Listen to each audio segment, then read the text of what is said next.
Every year I try to think about what is going to capture the kids' interest, what's going to be the inquiry that we launch the year with. And that starts with me. I'm the one who kind of comes up with that idea.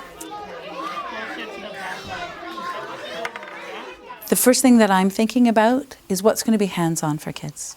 I really like going into more abstract inquiries as the year goes on. I love doing space in the wintertime. I think it's the perfect time to be thinking about things that light up darkness when it's so cold and dark. But I think when kids are first coming into SK, having things in their hands, things that they can actually actively observe and study close at hand, are really important. So whenever I'm thinking about what that's going to be, that's my primary concern. Is it something they can literally have in their hand, the way that the kids had the snails crawling on their hands today? Watch till it comes in again. Look at it,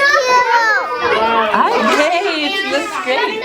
Really stretching out. Look how long his neck is. And I tried to come with a very broad, like literally almost a one-word idea that I'm bringing to the kids.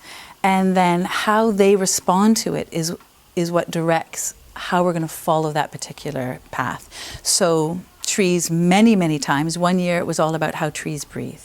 Another year it was all about the roots. The kids got fascinated by root systems, about trees and plants in general. One year it was about sound. I had 2 children that were coming in, one with a cochlear implant and one who was going to be having an operation on their ears. And we were using a microphone system within the class, and it seemed like a perfect opportunity to both to normalize it, but also to explore it.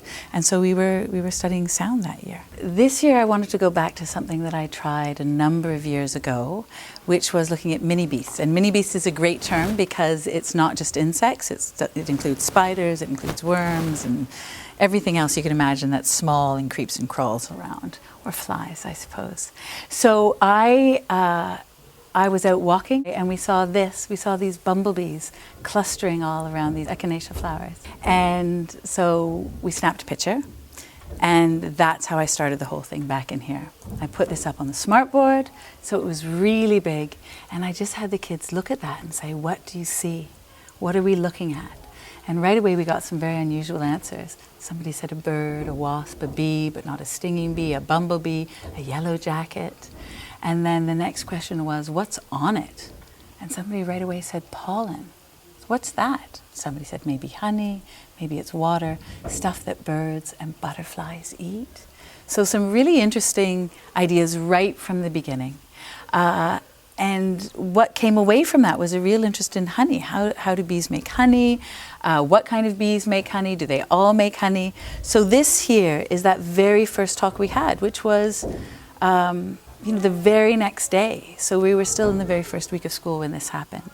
And we started with, only bumblebees make honey. No, all bees make honey. Honeybees make honey. And then here's my asking, how do they do it? They go.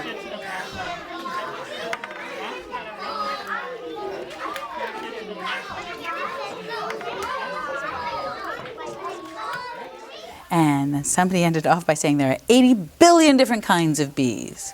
So that was really interesting because right from the start I could see there was a lot of information out there, there were lots of misconceptions out there, and there was a lot of room for us to go. So one of the very first things I do is try to figure out their very base understanding, and I give them a blank piece of paper. And I just said, tell me everything you know about bees. It's too broad to say, tell me everything you know about bugs or crawlers. They can't act on that. So I needed to find something more specific, and this worked really well. So we have somebody down here saying, bees make honey from their bellies. Pollen goes into their mouth, then into their belly. The belly turns it into honey, and it comes out the back. That's so close to what actually happens. And it's really interesting that he has a lot of information in there. And then, of course, my job again is how do I move him from that misconception about it coming out the back towards it? And a lot of that's just going to be about authoritative sources and, bringing in those books that give us information.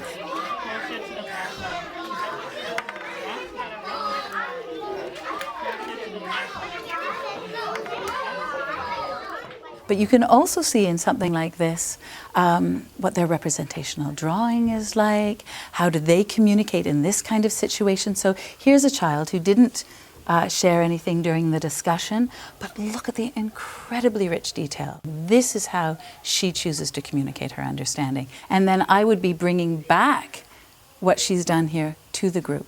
If she's not comfortable doing it on her own, then I would be saying, oh, do you mind if I share this with the group a little bit later? And of course she said yes. I find this such an important step because it allows me to archive the development of their understanding. We would go back to that very same question and say, tell me what you know about bees now.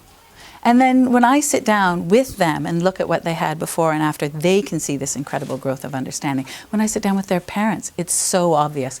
And usually what I do is I actually have both of those pieces of paper up on the wall at the same time, so it really makes it come alive, this kind of journey that we've been on. We go to the park every Monday. The kids found tons of ants the first time we went, and then other kids started bringing in ants, and we've got another container that has a centipede in it. We've got potato bugs, but this was great. It was pouring rain, and this is what we discovered on the way back in the rain.